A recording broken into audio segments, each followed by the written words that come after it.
Alandi ya DMTV Mbote Nabino, plaisir et ça Nangambo Nabiso toujours, hein, parce que tu as dit que Boza Ebele, ou Boza Kolanda chaîne YouTube Nabino DMTV, auto propose Rabino en tout cas, analyse, hein, na réflexion sur sujet et actualité, hein, des réflexions que nous voulons en tout cas les plus objectives possibles. Alors les lots, Tolingito réfléchir un peu, hein, Nabino sur moi sujet, Moko Ezali, certainement que l'Obelabino peut quelque chose, hein, Zali ko touché pas mal, il y a des sportifs congolais ou bazali ko tambusa makanisi na bango par rapport na yango tomituni boye huis clos na ba stade na biso, est-ce que eza ba aventure toté, donc huis clos na ba stade na biso eza ba aventure vrai ou faux? Voilà la question oyo to mituni na réflexion oyo tolingi to sala Nabino au regard, hein, il y a évolution, il y a championnat Nabiso depuis Ndenge Bandi,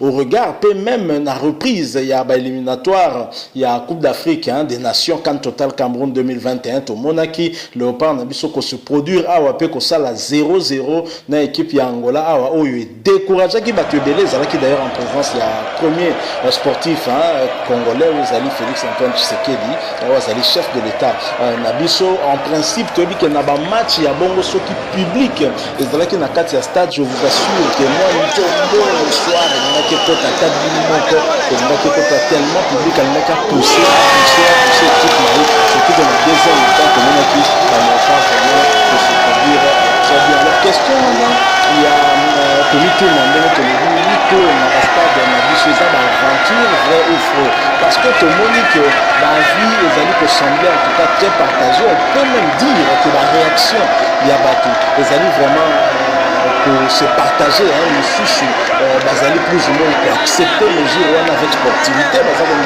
sportivité, mais d'autres par contre bazali non seulement pour boire yango mais bazali pour tellement la paix mesure on a parfois même de manière violente, et c'est le cas d'ailleurs il y a c'est pas ça qui contraste moneno biso to constata qui, hein, et ça là qui le dimanche 22 novembre 2020, hein, et pas plutôt ça qui na double derby ya makasi, derby moko e betamaki na Kinshasa awa oyo pozaki l'ASV club na dans club Motema à Pembe, derby wana boyebi que V club a gagné qui yango par 1-0, but inscrit par Biezala qui marqué sur penalty par défenseur latéral droit V club Juma à Chabani, et na côté il y a Kamalondo, kuna tomonaki que derby le choix pe ezalaki ko opposé le tout puissant Mazembe na éternel rival na ezali Saint-Éloi Lupopo, et match wana esukaki na un but partout. Lupopo ayaki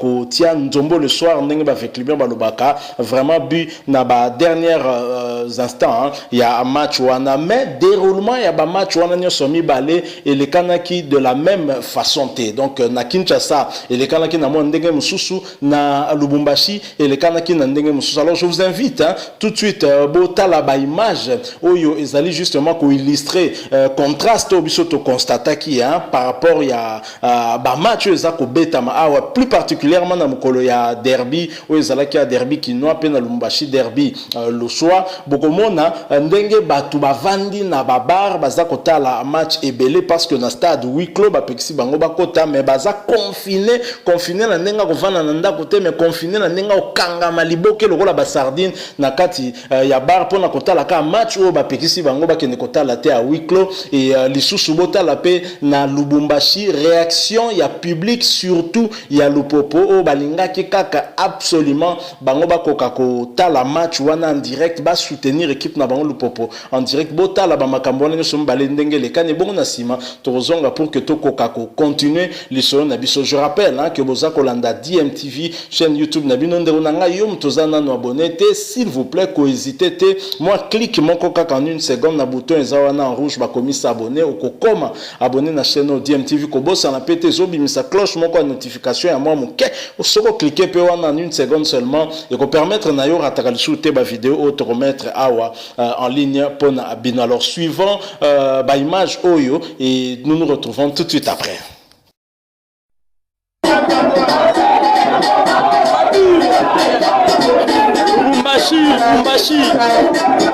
Lubumbashi ne tombera jamais.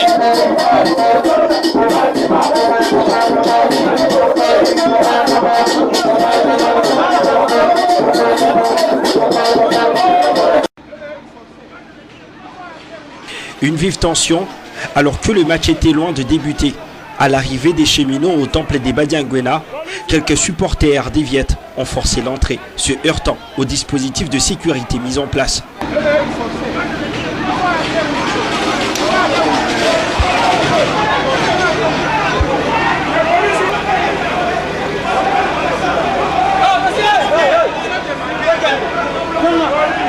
Les joueurs jaunes et bleus sont restés dans le bus plus longtemps que prévu. Les cheminots sont catégoriques. Pas question de mettre leurs pieds dans le vestiaire. Situation qui désenchante un jour de fête, un jour d'un derby que tout le monde attendait dans le plus grand des calmes. Les Viettes refusent même d'être filmés et n'entreront jamais dans leur local. Résultat, le Popo au temple s'y ramené avec sa ceinture. Le banc des tous fait office de vestiaire et c'est là que toute la préparation dans un match a eu lieu. Piana Mozizi serait fait sa forme physique. Un fan des Corbeaux, comme dans un camp ennemi, a failli se faire passer à tabac par les membres des cheminots dont certains sont venus avec invitation alors que beaucoup étaient sans le moindre papier qui leur permettait d'être au stade. Heureusement pour cet inconditionnel supporter des Corbeaux, les stadiers vont intervenir dans le temps. Aux alentours du stade, les fans des cheminots étaient encore présents, rôdant en attente du résultat final qui pourra leur donner ce dernier soupir. Pendant le match, aux abords du terrain, Bertin Makou Persinère, le coach des cheminots, est contre certaines décisions de l'arbitre. Rappelé à l'ordre, Makou est complètement hors de lui. Plus tard, il va avouer avoir été emporté par le match. À un certain moment, je peux avoir des tempéraments un peu chauds. C'est tout à fait normal. C'est tout à fait normal sans pour autant créer des incidents. Je me mets dans des tempéraments chauds contre moi-même et à moi-même. Ce n'était pas contre autrui. La preuve en est, on ne vous dira pas que Bertin Makou a insulté l'arbitre. En aucun cas. Je sais me réserver, même si je suis dans ce genre de tempérament. Donc c'est un match, ce sont les émotions et c'est tout à fait normal. On est humain. D'accord, coach. Lupopo, dont les fanatiques étaient très nombreux au stade, violant le huis clos imposé par le gouvernement et insultant par conséquent les officiels du TP Mazembe, obtient un nul in extremis. Ce retour de Lupopo 6 ans après à Kamalondo pour un derby aura permis à la Ligue nationale de football que le club d'Outre-Tunnel croît certes en âge au quotidien, mais que les troubles lui collent toujours à sa.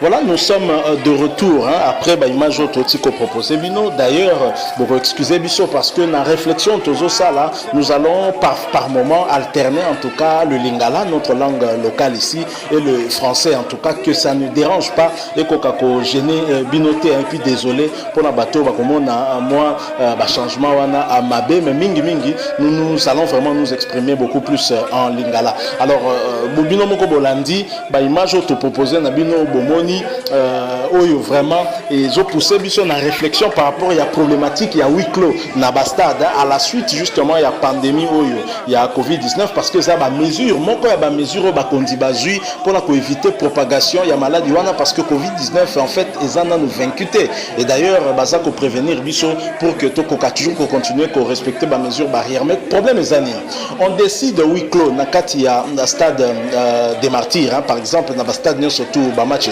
Tama Isaka na martyr thème.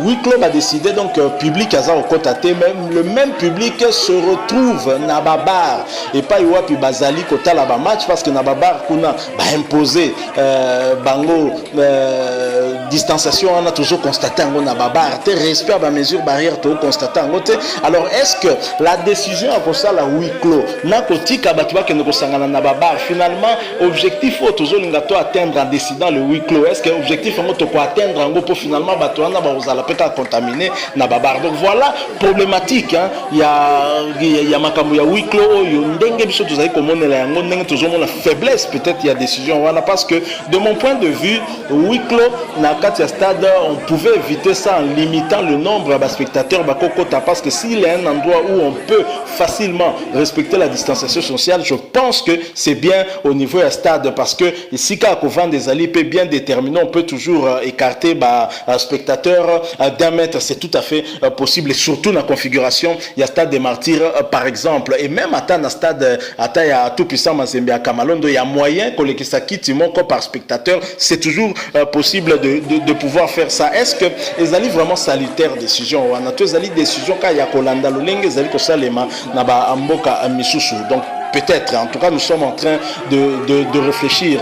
Mais tu constater que ce qui n'a Kinshasa, par exemple, le public a obéi à la décision il y a huis clos, même pour la derby, parce que vite Imana, tu dis que ça derby match bitumba bilombe bitumba ya éternel, il y a éternel rivaux au na capitale, tu dis que ça club d'ailleurs quand bango mi balé na capitale besoin au moins chacun une coupe d'Afrique vite à coupe il y a club champion le lot Champions League et Daring club monté un peu de coupe à vainqueur de coupe le lot trop bien en coupe il y a CAF kaka bango mi balé wana mais ba supporter il y a Daring na ba supporter il y avait club ba accepta qui est sportivement décision wana peut batali match na bandaku na babar mais ce n'est pas le cas par rapport à ba image kato l'axibino bomoni le lengeni s'est passé na niveau ya Lubumbashi oh ba supporter il y a le popo forcer porte ya stade Kamalondo pe ba koti na makasika pour soutenir équipe na bango contre le popo et ça a eu de l'effet parce que soutien na bango wana etindiki le popo ti na niveau ya ko égaliser na ba ultime minute pe match suki na un but partout donc quelque part apport ya ba supporter wana balingaki komona équipe na bango koka kopolate ba koti na makasi ba porter pe soutien na bango to sentir pe résultat ndenge et salemi c'est-à-dire que problématique il y a huis clos na ba stade na biso to moni que appréciation nango ezali différente selon que tamsu toza na Kinshasa ou bien selon que tozali na niveau ya ba province alors que ezali même structure des qui décision on ezali pe sur le plan national to le ministère à sport na biso fédération il y a football na biso et puis les sous l'inafoot oyo yenda zali ko gérer justement championnat national wana mais justement pour toujours continuer na sens ya ko aborder sujet oyo ya biso zali sujet du jour otomitoni huis clos na ba stade na biso eza ba aventure vrai ou faux j'aimerais DMTV en tout cas tolingi to yoka pe moi point de vue hein topé avis ya moko ya ba expert na domaine na biso ya football là o mingi to benga ka tout pas Congo Mujahideen du sport congolais toyokana no avis na sur le sujet et ensuite tokozonga bien évidemment pour que tokoka ko conclure les solo to banda kinabino depuis le début et puis en illustration ndenge toté ko laksabino ndenge public eza kota la match na babar ndenge pe na Lubumbashi ba supporter ya Lupopo ba boy kota la match na ndako ba kei ba forcer Kamalondo ba koti pe ba supporter équipe na bango alors toyokana no avis ya azali pe moko ya ba témoin vivant il y a évolution à football na biso azali na expertise pe na domaine wana tout pas Congo Mujahideen du sport congolais toyoka est sur le sujet ensuite nous allons revenir je rappelle que vous suivez votre chaîne YouTube DMTV si vous n'êtes pas encore abonné s'il vous plaît n'hésitez pas abonnez-vous et n'oubliez pas de cliquer sur la petite cloche de notification qui vous permettra de ne plus rien manquer des prochaines vidéos que nous mettrons en ligne alors suivant le point de vue de tout pas Congo Mujahideen du sport congolais nous nous retrouvons tout de suite après. Voilà, bonjour Bandeko. Merci pour la parole d'MTV Sport et Pessinga l'occasion il y a partager na bino makanisio à propos ya huis clos na football congolais est-ce qu'ils allaient aventure ou bien ils allaient réalité zanga wabino oyo babenga Mujahideen ya sport congolais donc na chaîne Tupa Congo Sport et puis ba dérivé nyonso ya chaîne Tupa Congo Sport également p site na biso tupacongo.com alors awa bozoma bilili naza na kati ya bus ya compagnie na Belgique na compagnie Tech oyo ezali ya ba wallon donc nazozwa bus na beta moi tour na kende tina Bruxelles mais comme il y avait des travaux quand même na chemin de fer batiaki biso ya bus oyo na disposition na biso nde bozomona naza ngamo na kati ya bus à 9h52 donc à chaque heure na 52 bus il faut démarrer ngawa na zangamoko il y a une autre personne azo m'attendait bozomona wana une deuxième personne azo ko matana kati ya bus mais na zangamoko il y a pas un chat dehors bozomona bien bato bazalité moko mibale bozomona moi tête moko boye il n'y a pas de circulation, il y a pas mituka. Donc, on a un bus, quand la tête au démarrer, toujours le respect, il y a bibeko, à propos, il y a beaucoup de gens qui ont frappé le monde entier. Besoin de tout les alités. Donc, toujours le à propos na yango. Mais est-ce qu'il n'y a pas n'amboka na biso ezali réalité ou bien ezali ba aventure? Toyebi ke beaucoup noana et kokaka moya makasité. Mais attention, n'amboka loka Brésil, bazape na moya loka biso, bazape na Équateur, tout ça. Mais bakokuna bazo bazana ba difficulté parce que contagion. Voilà donc 9h52 mutu azalate les débuts mis à la disposition ya batu et démarré. Ngai nakati tozali kaka deux personnes moko afandi liboso kuna bomona kendenge amataki nakati ya bus. Oyo ezali kaka épisode pona kolakisa bino la différence. Il y a organisation, il y a série, il y a bakonzi, il y a ba dirigeant, il y a ba mboka. Mboka moke loka Belgique boye metala sérieux. Bus ezali wana 9h52 moto azala te bus eko démarrer. Ce qui peut nazala kite engeki démarrer quand même. Et comme tizo kende awa toza tolongwe mboka ya Braine le Comte, donc mboko ya ba Eden Hazard wana esika donc mboka na bango yango na Braine le Comte. Tozo kende na Anguien esika na kozwa train na nga pona kokende na Bruxelles. Voilà, on a une introduction. Je vous emmène en balade. Bozana Katia bus, Tozo Kende, Tito Koma, trajet est à peu près 15 minutes. Alors, loko DMTV Sport, et pour ça qui peut-être que Sabino ou Ezali quand même, tout ça les en gros, tout ça l'émission pour nous remercier quand même, bateau va soutenir la chaîne il y a DMTV Sport.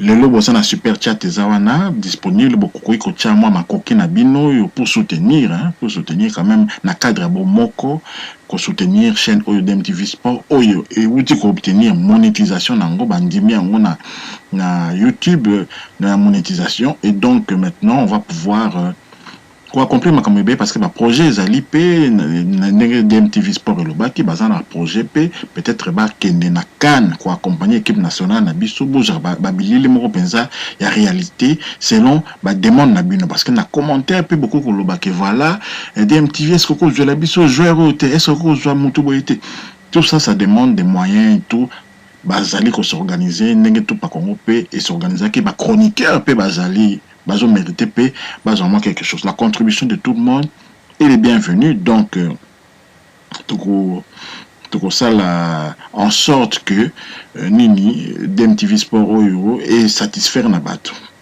Alors tous on a sujet na biso ya huis clos wana est-ce que ezali ba aventure ou bien ezali vraiment le moment ya sérieux parce que tous on a l'impression neti ba dirigeant na biso mboka bazali ba champion à copier-coller. Malanda ngombe penza donc so ba moni Macron a sali déclaration na ye a lobby a ba mesure telle bango siko ba fanda kana mona ba bureau na bango na ba salaire ofele ba jipe ba mesure sans tenir compte des réalités du terrain parce que mboka lokola Congo ba mboko ya biso ya tiers monde wana batu basana ba misala te batu basana besoin ko se débrouiller ko tambola ko luka pona ko lia moi quelque chose ko se retrouver. Alors, tant que vous allez payer par le gouvernement, vous allez payer par la Banque mondiale, vous allez payer par l'OMS, vous avez la décision, non, voilà, on va fermer, on va faire Buenaboye, mais vous aurez un salaire. Vous n'avez pas de bangote, vous n'avez pas de perdement, vous aurez un salaire, vous aurez la décision, sur base de quoi? Parce que, en Europe, tous les jours, vous allez publier liste, nombre de contaminations, nombre de morts, publié tous les jours, parfois même par heure, sur les nets, vous avez que à telle heure, à telle heure, mais ouais, biso toye baraté, tout ça n'a roté, mais deuxième vague, mais première vague, tout le monde est il y a une centaine de bateaux, tout ça peut sûr que tout le qui peine na Covid. Bon, annoncer deuxième vague, on va reconfiner les sources. Mais le collaborateur bateau, mon coyoke, au vivre na ba taxe, ya mike wana, ya ba bar, ya ba nini, ya ba zando, ya ba wenze, wana boutique yango ils allaient ouvert parce que bon ben ba taxe. Mais le problème c'est quoi? Surtout zone ma solo ya football, na ba stade na biso. Le problème c'est quoi? Tant que y a stade vide, à huis clos ingo loba nini recette ekozala te. Or ba équipe na biso na evivaka pe na ba recette okutu bododa yango parce que ceux qui recette yeboye un grand pourcentage est na commune et c'est ça dans tongami et qui na caisse ya FECOFA fédération et qui na lina foot et qui na ba gendarmerie tout ça ba police ba genre par na bango na ba recette en match tant les peu éthique la kana ba pesi yango sikoyo ba équipe mais sikoyo bo boulé les peu ni nous sikoyo ba joueur ba rozwa parce que bango mutu baza sur le terrain tout ça beta lina foot ils ont mis lelo équipe à Kinshasa et qui na Lubumbashi et qu'on makolote et aucun nini et aucun par avion aussi il faut foutre ba ticket ba billet ba jouer une trentaine de donc délégation et cause peut-être 35 personnes sont compter ba jouer au moins 18 joueurs ba membres à staff technique tout ça ba médecin etc. Beaucoup peut-être groupe animation toujours na charge à ba club. Bon, combien de gens dans un nombre, moko boye, n'était pas 50 personnes, banil. Délégation, en attendant il faut hôtel, coller en bango. Mais déjà, billet d'avion, de goma à pamba, les retours, presque $700. Alors, si vous n'en avez pas tango, puisque, basta de ça à huis clos, tu habites aussi la camp, si vous nani wa banofuta ba charge wana tout ya mwana bomoni mikolo yo président ya FC Renaissance évêque Pascal Mukuna alinga beta tout la mwisi c'est-à-dire que toujours luka mutu moko alingi akwiko kamba équipe bwana boy mais ye moko alingi kolongwa te alobi que non toujours luka mutu moko bosoka ye alinga zo équipe bwana parce que comme siko mobulu azane perdement et perdement ba frais sur ba joueur baza payé comme mobulu mais bien nous continuer kaka mais bien nous jouer ba salaire ba to fédération on a yo président fédération on jouer salaire ya FECOFA on jouer ko ya CAF c'est quoi comme président CAF parce que ba kangi malgache on a qui président CAF a ça ba nini ba mafia na yo wana ba tiene no pembeni suspension de 5 ans yo c'est quoi comme président CAF donc salaire no imati ozali sous na FIFA. Les dirigeants na biso bo mona ka tout ba Moïse Katumbi bazali ba membre ya FIFA bazali ba salaire na bango ba boy na boy.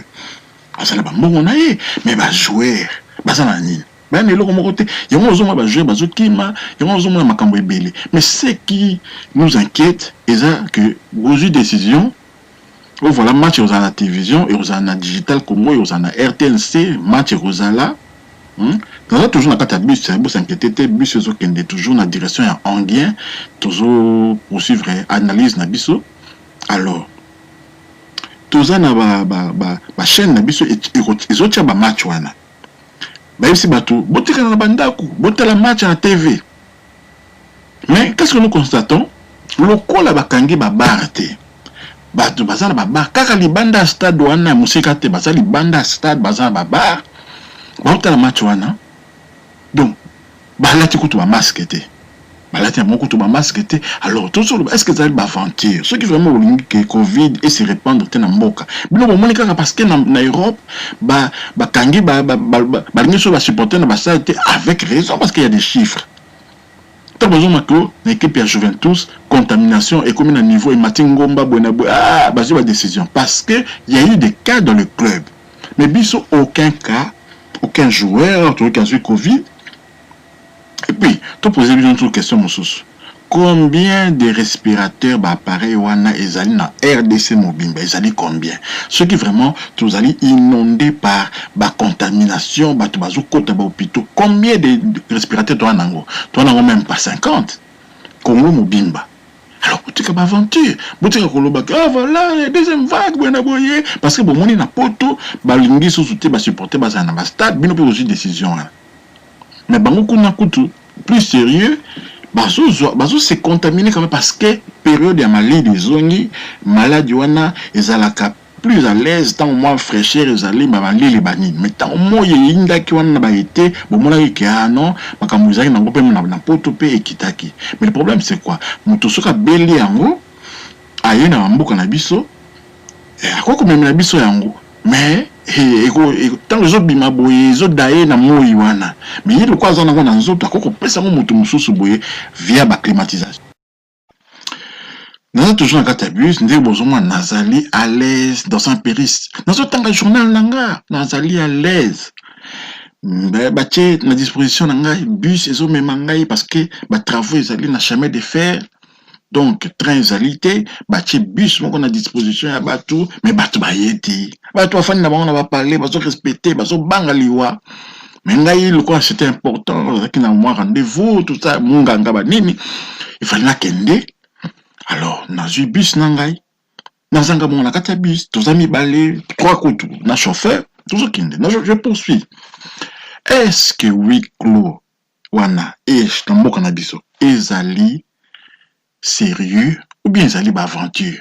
Nga nazomona ezali aventure soki on appelle ça point de vue na ngai parce que bakangi donc stade supporter bakota te soit disant Covid eza na kati ya stade.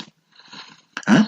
Covid eza na kati ya stade alors bato baya te boyena boye ole kutu bosala plus botia plus de moyens pour la prévention mbongo yo OMS ezopesa na banque mondiale non boye bina bino ka masolo eza na makasi te na kati ya mboko yo bokono eza na makasi te eza na penza ebele te na kati ya mboko. Qu'est-ce que je vais faire? Mbongo wana na kotiango a profit soko pona ko informer bato tout ça ba campagne moko ba publicité ba sport ko bando leka na ba télévision pour bato wa comprendre ndenge ezali ko lakisa bango des images qui font mal qui choquent. Ya bato basana ba hôpital na ba poto nde bazo kufa nde bazo kunda bango wana soki malade wana ye na mboka toko sila na seconde. Mais ça te parce que biso to voyagera trop te hein. Par rapport aux Brésiliens, nazaro loba que na Brésil peut tout ça na bango climat moko, mais pourquoi kuna ezali makasi? Parce que bango babi maka facilement bazor ba visa bakendeke bazongaka bazoya na maladie na bazape batu moko balingi baza chaud hein balingi ba contact. Alors ils ça que maladie nezo se propager chez bango, mais chez biso c'est déjà rare. C'est déjà rare que les ba visa tout ça ba passeport kutu mobulu mona ki batu baza ba passeporter. Et on a que en Afrique, na Tchad wana ta est-ce que tu vas Tchadien peut voyager na bango te donc malade wana tire aussi la bango kutu sango pam bazana ngote parce que chaleur ezali makasi kuna donc moi humidité dans l'air ils tenir te. Alors biso ba opportuniste biso ba congolais ba opportuniste.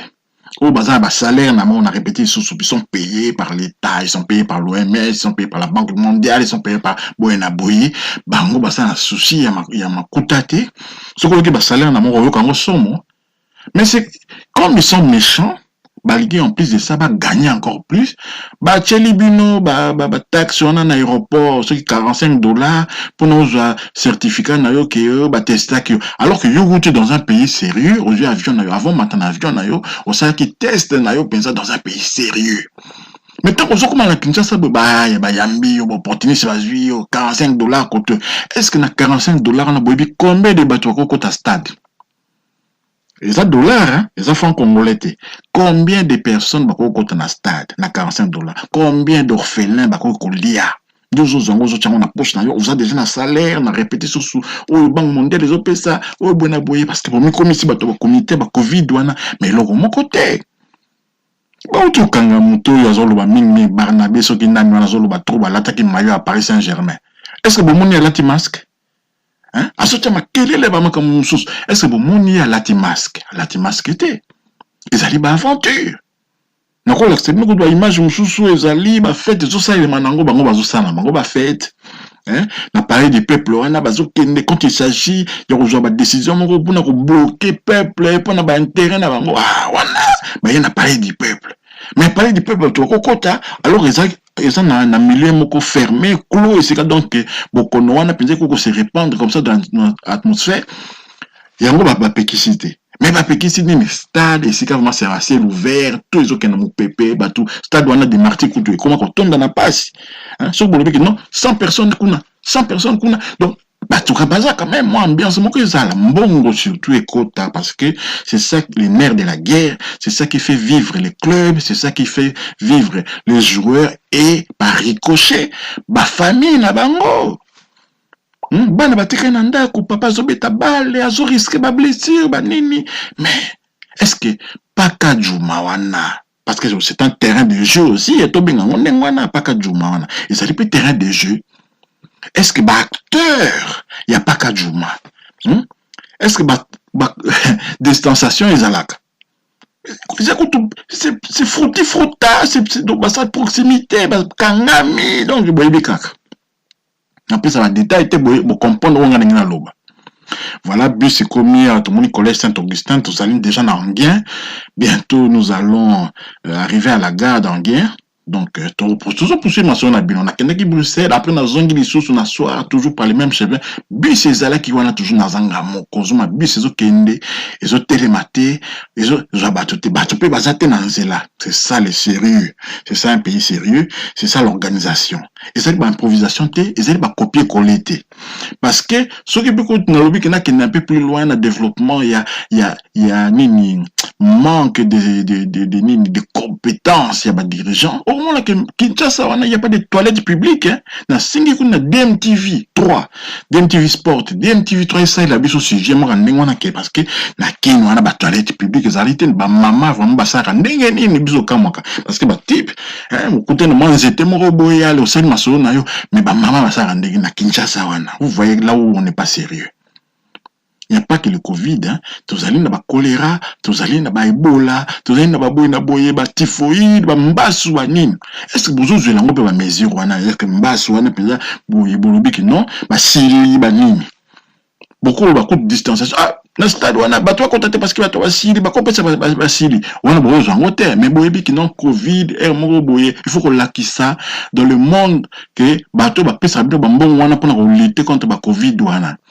Bato ba yeli bino déjà ba idéologie ba vaccin il faut botier la bato alors que tous en angote vaccin nini bo ça l'effort pour trouver vaccin malaria pourquoi bo ça ba effort wanati on comprend alors c'est ça ces gens là maintenant le ko la mbongo ezali en jeu bazo landa kaka pour ba mona to bima bana malamu to bima vraiment ba élève modèle pensa ya OMS ndingi bango ba so ba décision biso toujours appliquer en autant ndingi toujours nyonga population il faut que la pauvreté puisse régner pour que bango tant ba rien ba idéologie na bango ba tout ba to sango.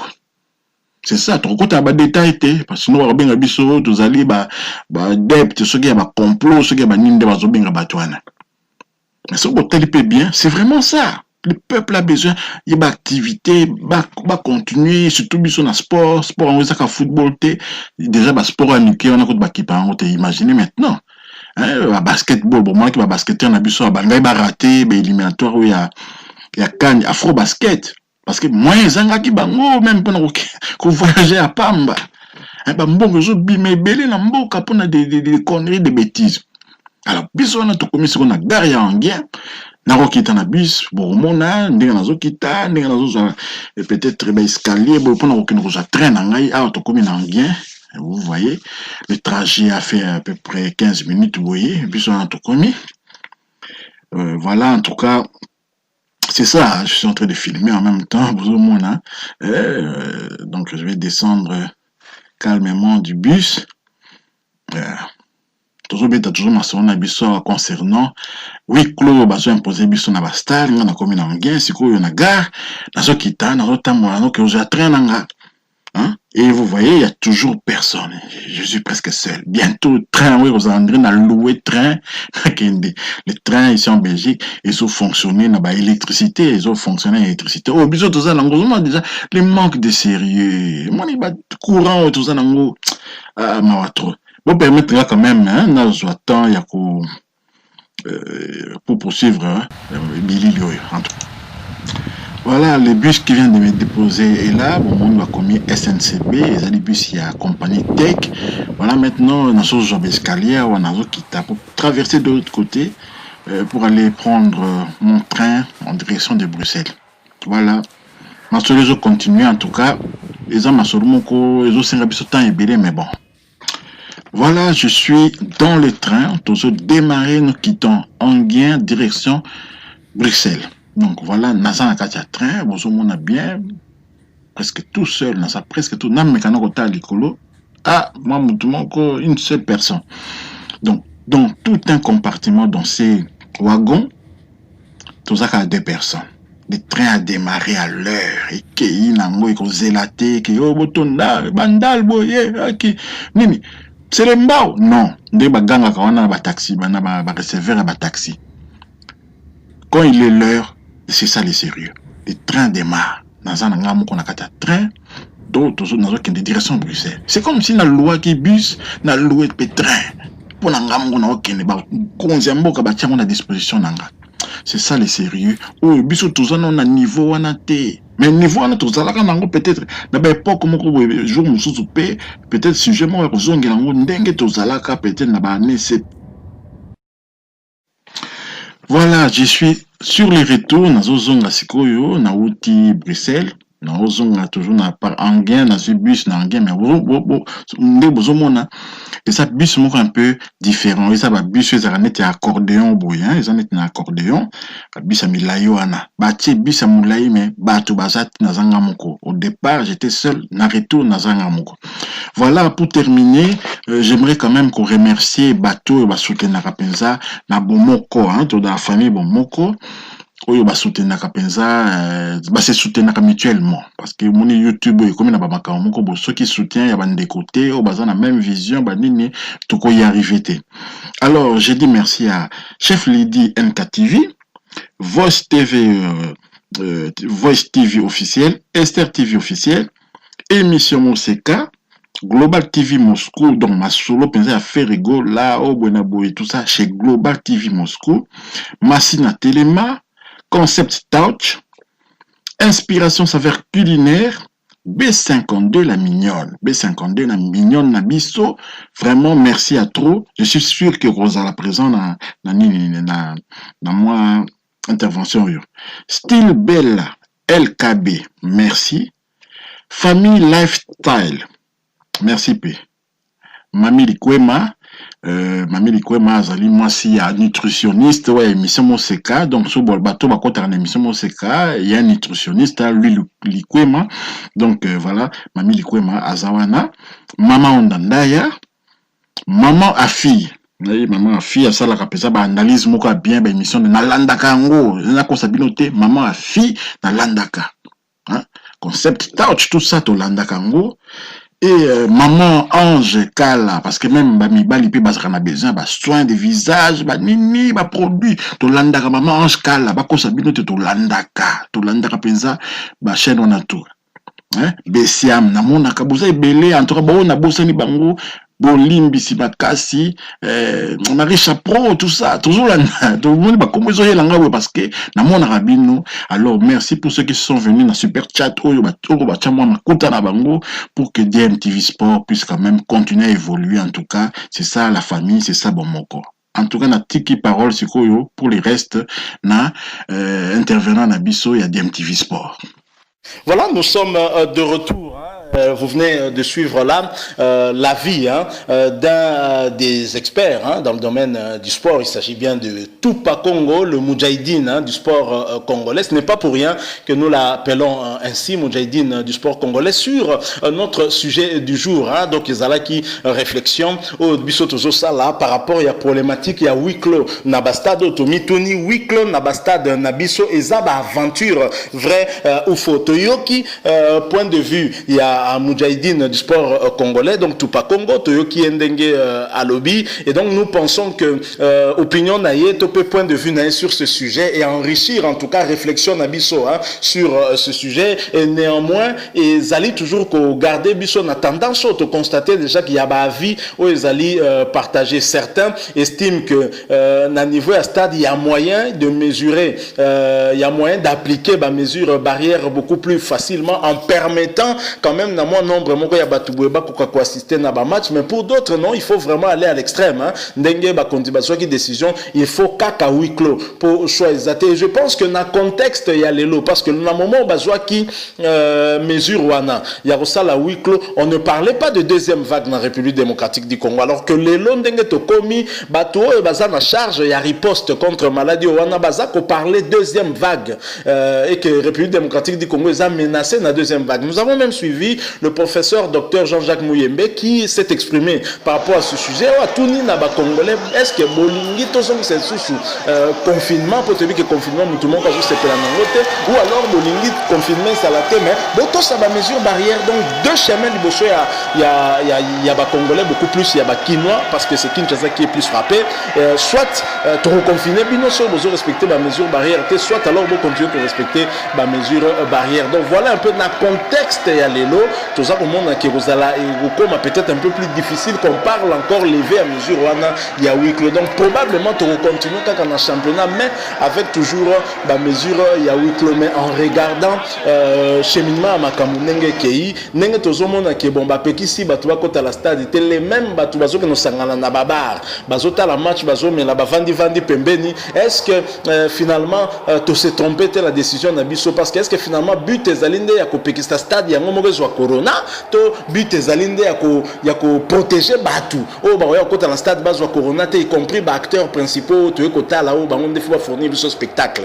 Donc ce but ali ke bato ba ya pe la stade bazo corona te mais la barre bazo ngo. Donc tala ba mesure o sengeli na ba kondi ba réfléchir ba élargir réflexion na bango po ba ko zo ba décision o ko za la pena salutaire malamu et non ba décision to ba mesure moko ko zo ma kaka peut-être pour la kolobaka que oui effectivement to zo ki ba mesure wana pe et vous a vraiment natina amingité. Donc voilà to komi nasuka ya sujet otobongisa ki lelo pour na bino cette réflexion que nous avons voulu faire par rapport na problématique ya huis clos na ba stade na biso to moni ndenge pénalisa ki biso awa contre Angola. Heureusement d'ailleurs que to kena ko beta na même condition pe na Angola kuna pesa qui toujours à huis clos et la République démocratique du Congo était sortie vainqueur ce 17 novembre avec cet extraordinaire but de Niskens Kebano et Uitaki en tout cas à la suite d'un effort de Yannick Bolazio a perdu pratiquement ballon mais à cela qui est fort Kokakope ça passe Moko Boyena Gaël Kakuta qui a vu Kebano et Kebano a dribblé deux joueurs Azaki au moins 4 joueurs autour de lui pe avec au Boaka frappe wano tozaki bison surtout ko s'attendre dans côté pe République démocratique du Congo qui avantage. Heureusement pour nous que c'était dans les mêmes conditions il y a huis clos de peut-être permettre biso toko rapé ko bénéficier disons-le na ki huis clos na po soki bangolais ba peut-être na soutien public na bango tam soupe match wana surtout na ba dernier instant avec arbitre wana sud-africain oya komaki mwa muke ko agir net kaka contre biso et ngaki pena etia biso na difficulté makasi. Donc huis clos na ba stade na biso eza ba aventure vrai ou faux, chacun a certainement son point de vue. Yo mutolandi biso za ko partager peut-être point de vue biso to exprimer ou peut-être oza la point de vue no mususu et bien occasion peut s'améliorer à faire part na biso opinion na yo to point de vue no nzela à commentaire to ko continuer toujours discussion on a problème pesate ça restera toujours na ambiance moko tout à fait bon enfant ndenge ka DMTV et mesanisa abino mais soki pe bo sepeli na musala yango na réflexion yango to sali bokoti ke la biso like na bino ezalaka toujours signe encouragement pour na abiso mais mingi pe ozana no abonné tende konanga cliquer kaka na bouton wana pe ka ba komi s'abonner za en rouge comme abonné ya chaîne na DMTV ko zala distraite parce que zo bimisa cloche mon notification une petite cloche ou cliquer pe dessus et ko permettre na yo au rataka lisusu te ba prochaine vidéo to mettre en ligne pour na yo. Merci encore une fois na yo muto partager na biso temps ya réflexion to espérer qu'on retrouver très prochainement avec un autre sujet bien entendu Soki Nzambe à Batelibiso. En attendant portez-vous bien et DMTV vous dit au revoir.